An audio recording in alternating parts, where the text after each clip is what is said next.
Olá meninas, tudo bom? Então, hoje eu irei falar sobre o livro Noite na Taverna e vim com meus amigos explicar cada capítulo e cada um vai explicar do jeito que achar melhor, o mais dinâmico e mais diferente, mais legal. E enfim, é isso. Então, eu vou falar sobre o primeiro capítulo, que é Uma Noite do Século, onde mostra mais ou menos como é a taverna lá dentro, como funcionava.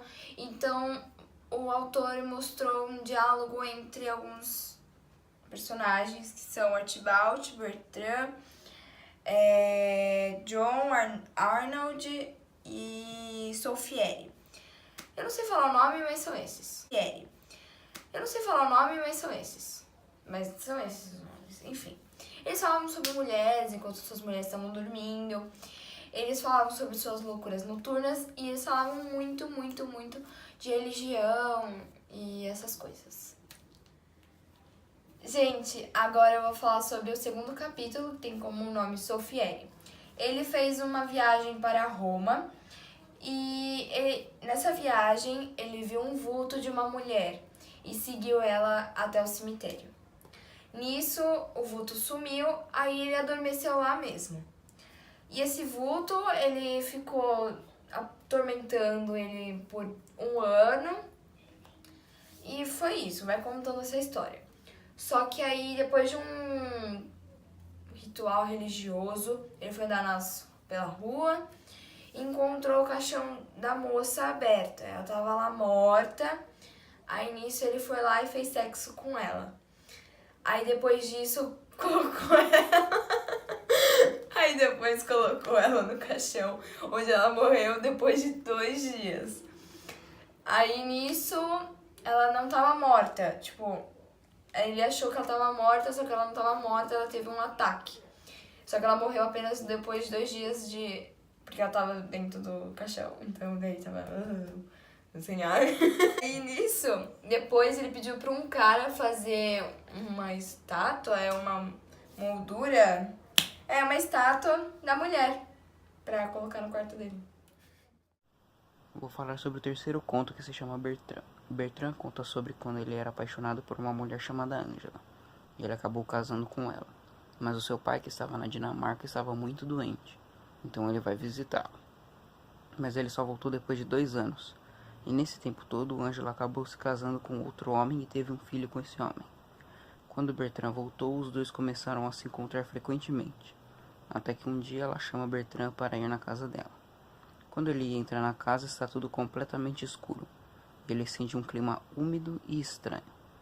Ele começa a tatear o quarto para conseguir se localizar.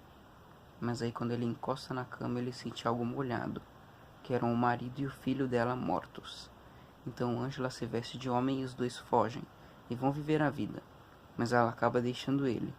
Então ele começa a beber muito, e é atropelado por uma carruagem. É socorrido por um velho que era pai de uma menina. Essa menina foge para se casar. Então a moça mata o ganhador do jogo, mas se afoga.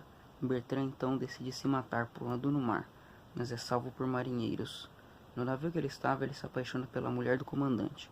O navio naufraga e ficam os 3, Bertrand, o comandante e sua mulher, se alimentando de bolacha. Mas a bolacha acaba e eles fazem um sorteio para decidir quem iria morrer para alimentar os outros. O escolhido foi o capitão. Então Bertrand mata o capitão e os dois se alimentam por alguns dias, até que eles têm a ideia de morrerem juntos. Mas Bertrand estava com fome e matou a amada enquanto estava dormindo, até que eventualmente é salvo por um navio inglês.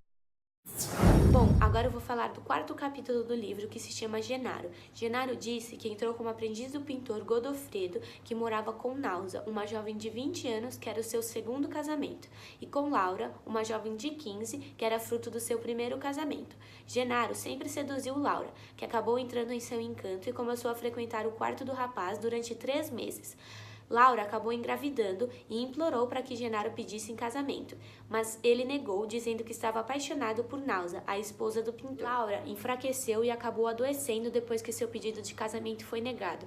Então, em uma noite terrível, Genaro foi chamado ao quarto de Laura e diziam que ela estava morrendo. Ele entrou em seu quarto e Laura o reconheceu. Chamou ele, estava branca, pálida, e disse em seu ouvido: Genaro, eu te perdoo por tudo. Eu morrerei em teu nome, no nome do teu filho, que eu matei antes de nascer.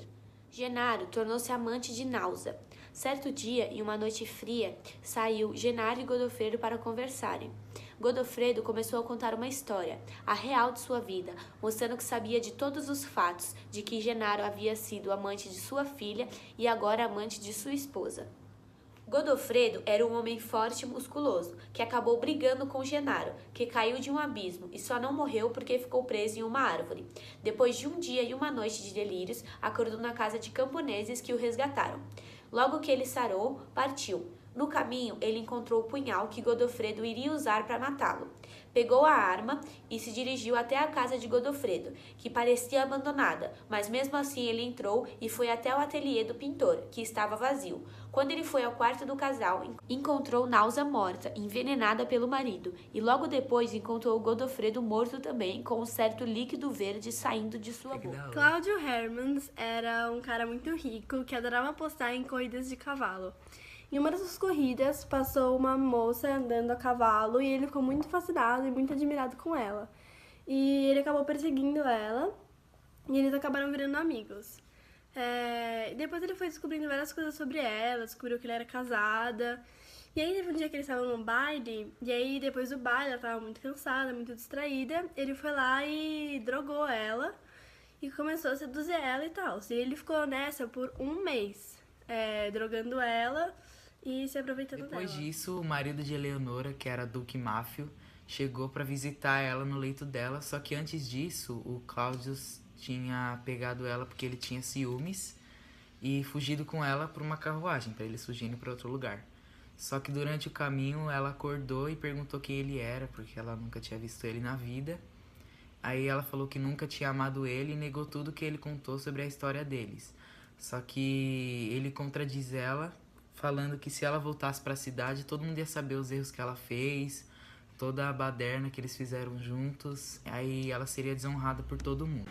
Daí o Cláudio chegou em casa e se deparou com a cama dele cheia de sangue e um louco abraçando um cadáver. Só que na hora ele não conseguiu decifrar o cadáver porque ele estava agoniado com a situação.